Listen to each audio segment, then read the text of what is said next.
भगवत कथा से प्रेरित दिव्य प्रसंग। विषय भगवान देर करते हैं, अंधेर नहीं। राधे राधे, जय श्री कृष्ण। भक्तों, आज की कथा केवल एक कहानी नहीं है, यह उस सत्य का अनुभव है जिसे जिसने समझ लिया उसके जीवन से भय, चिंता और निराशा धीरे धीरे समाप्त होने लगती है। हम सभी जीवन में कभी न कभी यह प्रश्न अवश्य पूछते हैं, हे प्रभु, मैं आपकी पूजा भी करता हूँ, आपका नाम भी लेता हूँ, फिर भी मेरे जीवन में इतनी कठिनाइयाँ क्यों हैं? कभी नौकरी की चिंता, कभी परिवार की समस्या, कभी बीमारी, कभी आर्थिक तंगी, और तब मन कहता है, क्या भगवान मेरी भी सुनते हैं? यदि आपके मन में भी ऐसा कभी प्रश्न आया है तो आज यह कथा अंत तक अवश्य सुनिएगा, क्योंकि श्रीमद् भागवत हमें बताती है कि भगवान अपने भक्त की हर पुकार सुनते हैं। वे कभी किसी का साथ नहीं छोड़ते। हाँ, उनका समय हमारे समय से अलग होता है। वे तब देते हैं जब वह हमारे लिए सबसे उचित होता है। एक समय की बात है, वृंदावन से कुछ दूर एक छोटा सा गांव था। वहां माधव दास नाम का एक साधारण युवक रहता था। उसके माता पिता का बचपन में ही देहांत हो गया। वह अकेला था। उसके पास न खेत, न धन, न कोई बड़ा सहारा। फिर भी उसके चेहरे पर हमेशा मुस्कान रहती थी। गांव के लोग उससे अक्सर पूछते, माधव, तुम्हारे पास तो कुछ भी नहीं, फिर भी तुम हमेशा प्रसन्न कैसे रहते हो? माधवदास मुस्कुराकर केवल इतना कहता, जिसका रखवाला स्वयं श्री कृष्ण हो, उसे चिंता कैसी।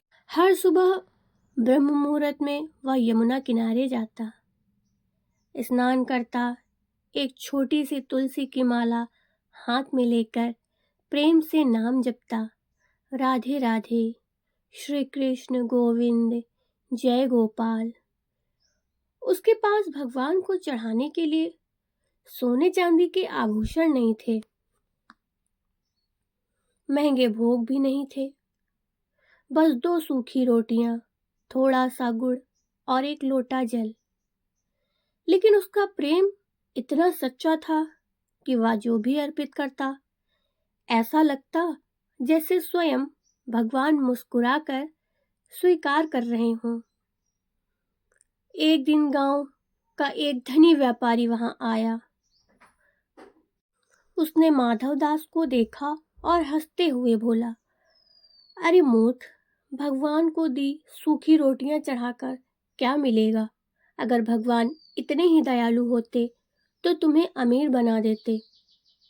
माधवदास ने बहुत ही शांत स्वर में उत्तर दिया, सेठ जी, मैं भगवान की पूजा अमीर बनने के लिए नहीं करता। मैं उनकी पूजा इसलिए करता हूँ क्योंकि उन्होंने मुझे अपना भक्त बनने का सौभाग्य दिया है। सेठ इतना सुनकर जोर जोर से हंसने लगा।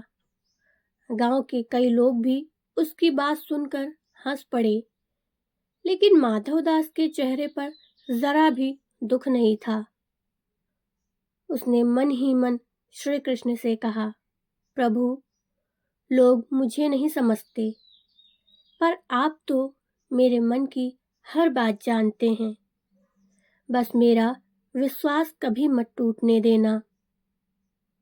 तो भक्तों, यही तो सच्ची भक्ति है।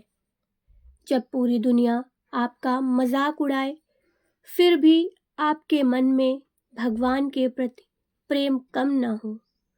जब परिस्थितियां आपके विरुद्ध हों, फिर भी आपकी श्रद्धा अडिग रहे। यही वह भक्ति है जिससे भगवान सबसे अधिक प्रसन्न होते हैं। लेकिन भगवान अपने भक्त की परीक्षा भी अवश्य लेते हैं और माधवदास की परीक्षा अब शुरू होने वाली थी। ऐसी परीक्षा जिसे देखकर पूरा गांव दंग रह गया और जिसके बाद लोगों को समझ आया कि भगवान अपने भक्त का साथ कभी नहीं छोड़ते। दोस्तों, आगे की कथा में आप जानेंगे कि आखिर माधवदास पर ऐसी कौन सी विपत्ति आई जिसने पूरे गांव को हिला दिया और कैसे स्वयं श्री कृष्ण ने उसकी लाज रखी। बोलिए प्रेम से राधे राधे। जय श्री कृष्ण। भगवत